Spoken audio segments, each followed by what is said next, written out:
ഇത് mister Jinil B. ഇന്നത്തെ 4ാമത്തെ ക്ലാസ്സാണ്. അപ്പോൾ ജിനിലിന് ഇന്ന് ഗിയർ തുടങ്ങിയതേ ഉള്ളൂ.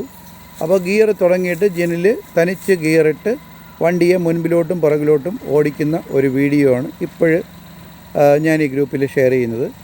അപ്പോൾ ഈ വീഡിയോ നമ്മൾ ഗ്രൂപ്പിൽ ഷെയർ ചെയ്യുന്നതിന് കാരണം എന്ന് പറഞ്ഞാൽ 3ാമത്തെ ദിവസമാണ് നമ്മൾ ക്ലച്ച് പഠിച്ചത്.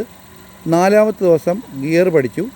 അപ്പോൾ ഗിയർ നമ്മുടെ ഡ്രൈവിംഗ് സ്കൂളിലെ ഡെമോൺസ്ട്രേഷൻ സിസ്റ്റത്തിലാണ് ജിനിൽ ചെയ്ത് പ്രാക്ടീസ് ചെയ്തത്. അത് കഴിഞ്ഞ് കാറിൽ ജസ്റ്റ് ഒരു പ്രാവശ്യം ഞാൻ പറഞ്ഞു കൊടുത്തു. എന്നിട്ട് കാറിൽ നിന്ന് ഞാൻ ഇറങ്ങി. എന്നിട്ട് ജിനിൽ മാത്രം ഇപ്പോൾ കാറ് മുൻപിലോട്ട്, അതായത് ഫസ്റ്റ് ഗിയറും റിവേഴ്സ് ഗിയറും ഇട്ട് ഓടിച്ചുകൊണ്ടിരിക്കുന്ന ഒരു വീഡിയോ ആണ് ഇപ്പോൾ കാണുന്നത്. അപ്പോൾ ഈ വീഡിയോ നമ്മൾ കാണുമ്പോൾ മനസ്സിലാക്കണം, നമ്മൾ ഡ്രൈവിങ്ങിൻ്റെ 3ാമത്തെയോ 4ാമത്തെയോ ദിവസങ്ങൾ കൊണ്ട് നമ്മൾ വണ്ടി തനിച്ച് ഓടിക്കാൻ പറ്റുന്ന ഒരു കപ്പാസിറ്റി ഓരോ കുട്ടികൾക്കും കൈവരികയാണ്. ഇത് ജിനിലിന് മാത്രമല്ല, ഇവിടെ പഠിച്ചിട്ടുള്ള ഓരോ കുട്ടികൾക്കും. അപ്പോൾ നമ്മൾ അവിടെ വെച്ച് മനസ്സിലാക്കേണ്ടത്, ഈ ദിവസം മുതൽ നമുക്കൊരു തനിച്ച് കാർ ഓടിക്കാൻ പറ്റുന്ന കപ്പാസിറ്റി ആയിക്കഴിഞ്ഞു. അപ്പോൾ ഈ ദിവസം മുതൽ നിങ്ങൾക്ക് സെൽഫായിട്ട് പ്രാക്ടീസ് ചെയ്യാൻ പറ്റുന്ന അവസരങ്ങളാണ്. Stop, Jinil, neutral and first. അപ്പോൾ 4ാമത്തെ ദിവസം ജിനിലിന് ഒരു കാറ് നമ്മളെടുത്ത് കളിക്കാൻ കൊടുത്തിരിക്കുന്നത് പോലെ കൊടുത്തിരിക്കുകയാണ്, ഒരു കളിപ്പാട്ടം പോലെ. അപ്പോൾ കണ്ടോ, ഇവിടെ വച്ച് ജിനിൽ ഫസ്റ്റ് ഗിയർ ഇട്ട് വണ്ടി മുമ്പോട്ട് കൊണ്ടുവരിക. അപ്പോൾ ഈ ഒരു പ്രാക്ടീസ്, അപ്പോൾ എന്തുകൊണ്ടാണ് പിന്നെ കുറച്ച് ക്ലാസ്സുകൾ കഴിയുമ്പം ഇതുപോലെ സ്പീഡ് കൺട്രോൾ ചെയ്യാൻ കഴിയാത്തത് എന്ന് ചോദിച്ചു കഴിഞ്ഞാൽ, ആ പഠിപ്പിക്കുന്ന പാഠങ്ങൾ അതുപോലെ ശ്രദ്ധയോടുകൂടി പ്രാക്ടീസ് ചെയ്യാത്തത് കൊണ്ട് മാത്രമാണ്. അല്ലാതെ ജിനിലായതുകൊണ്ടോ അല്ലെങ്കിൽ മറ്റൊരു കുട്ടി ആണെങ്കിൽ പിന്നെ മറ്റൊരു കുട്ടി ഇപ്പോൾ ജിനിലിപ്പോൾ ചെയ്തു അപ്പം എല്ലാവരും അങ്ങനെയല്ല. അങ്ങനെയാണെന്നുണ്ടെങ്കിൽ എല്ലാ കുട്ടികളെയും നമ്മൾ പഠിപ്പിക്കുന്നത് ഈ ഒരു മെത്തേഡിലാണ് പഠിപ്പിക്കുന്നത്. സ്റ്റോപ്പ്, ജിനിൽ എങ്ങനെയുണ്ട് എക്സ്പീരിയൻസ് പറഞ്ഞാണ്? ഗിയർ എന്ന് തുടങ്ങിയത്? ഇപ്പോൾ കാറിൽ ഗിയർ ഇടുന്നതിന് മുമ്പായിട്ട് എവിടെ ഗിയർ ഇട്ട് പ്രാക്ടീസ് ചെയ്തു? ഡെമോയിൽ. എങ്ങനെയുണ്ടായിരുന്നു അത്? പെട്ടെന്ന് പഠിച്ചു അല്ലേ? നമുക്ക് ഗിയർ പോകുന്ന റൂട്ടുകളെല്ലാം കറക്റ്റായിട്ട് കാണാൻ പറ്റും. യഥാർത്ഥത്തിൽ ഗിയർ ബോക്സിനകത്ത് അങ്ങനെ ഒരു സംഭവം ഇല്ല, പക്ഷെ നമ്മൾ സെപ്പറേറ്റ് ആയിട്ട് അത് ചെയ്ത് വെച്ചിട്ടുണ്ട്. അപ്പോൾ അതിലൂടെ നമുക്ക് ആ ഗിയറിലൂടെ പോകുന്ന റൂട്ടുകൾ മനസ്സിലാക്കാൻ പറ്റും അല്ലേ? ഓക്കെ. ക്ലച്ച് കൺട്രോൾ എങ്ങനെയുണ്ട്?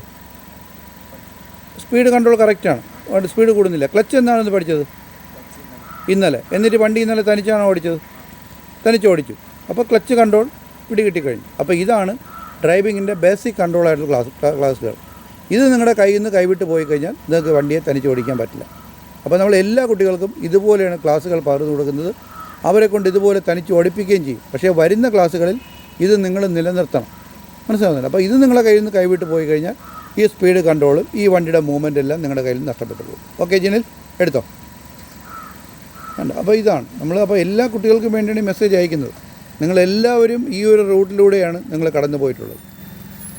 അപ്പോൾ ഇത് നമ്മുടെ ബേസിക് ക്ലാസ്സാണ്. ഇത് എക്കാലത്തേക്കുള്ള ഒരു ക്ലാസ്സാണ്. നമ്മൾ കാർ ഓടിക്കുന്ന സമയങ്ങളിലെല്ലാം ഇതുപോലെ സ്മൂത്തായിട്ടാണ് നമ്മൾ വണ്ടിയെ റൺ ചെയ്യേണ്ടത്. ഈവൻ നമ്മളെ ഡ്രൈവിംഗ് ടെസ്റ്റ് ഉൾപ്പെടെ നമുക്ക് ഏത് ഡിഫിക്കൽട്ട് ഏരിയയിലും നമുക്ക് വണ്ടിയെ ഓടിച്ചുകൊണ്ട് പോകാൻ പറ്റും.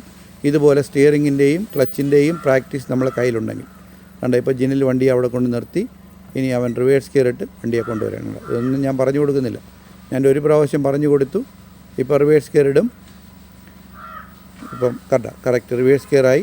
ഇനി വണ്ടി 2 സൈഡ് മിററുകളിൽ നോക്കിയാണ് വണ്ടിയെ പുറകിലോട്ട് എടുക്കുന്നത്. ഇത് ജിനിലിൻ്റെ 4ാമത്തെ ക്ലാസ്സാണ്. അപ്പം 4 ദിവസത്തെ ക്ലാസ്സുകൾ കൊണ്ട് നമ്മളെ ഗ്രൗണ്ടിലെ ക്ലാസ് പൂർത്തിയാവുകയാണ്. എന്ന് പറഞ്ഞാൽ ബേസിക് കൺട്രോൾ ക്ലാസ്സുകളെല്ലാം ആയിക്കഴിഞ്ഞു.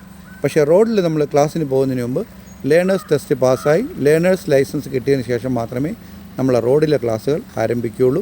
അപ്പോൾ അതിനു മുമ്പായിട്ടുള്ള ബേസിക് കൺട്രോൾ ക്ലാസ്സുകളാണ് ഗ്രൗണ്ടിൽ MGN മോട്ടോർ ഡ്രൈവിംഗ് സ്കൂൾ എല്ലാ കുട്ടികൾക്കും പകർന്നു നൽകുന്നത്. ഇപ്പം നമ്മൾ ഈ ക്ലാസ് അറ്റൻഡ് ചെയ്യുന്നത് ജിനിലാണ്. ജിനിൽ പറഞ്ഞ കാര്യങ്ങൾ കേട്ടല്ലോ. അപ്പം ഇത് എല്ലാ കുട്ടികളും മാതൃകയാക്കുക. Okay, thank you.